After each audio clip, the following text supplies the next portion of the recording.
Kementerian Pertahanan Rusia merilis rekaman pengoperasian TOS-1A Solntsepyok sistem penyembur api berat dalam operasi militer khusus. Rekamannya diunggah di akun Telegram @moderasia pada Kamis 10 November 2022.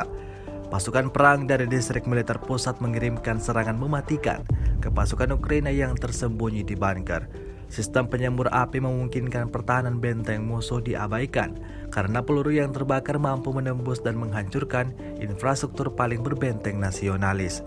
Diketahui operator TOS ini menggunakan teknologi pencitraan thermal on-board untuk mundur secara diam-diam dari sekitar posisi tembakan setelah menyerang target. Selama invasi berlangsung, Rusia secara total merilis 332 pesawat Ukraina, 172 helikopter, 2.470 kendaraan udara tak berawak dieliminir oleh pasukan Vladimir Putin. Sementara itu dari kubu Kiev, Kementerian Pertahanan Ukraina melaporkan 780 tentara Rusia dieliminir dalam 24 jam terakhir. Sebanyak 77.950 prajurit Rusia meninggal sejak awal konflik hingga hari ke-259.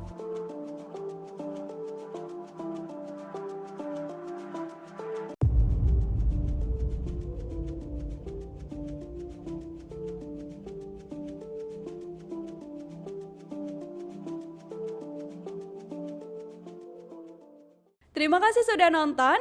Jangan lupa like, subscribe, dan share ya.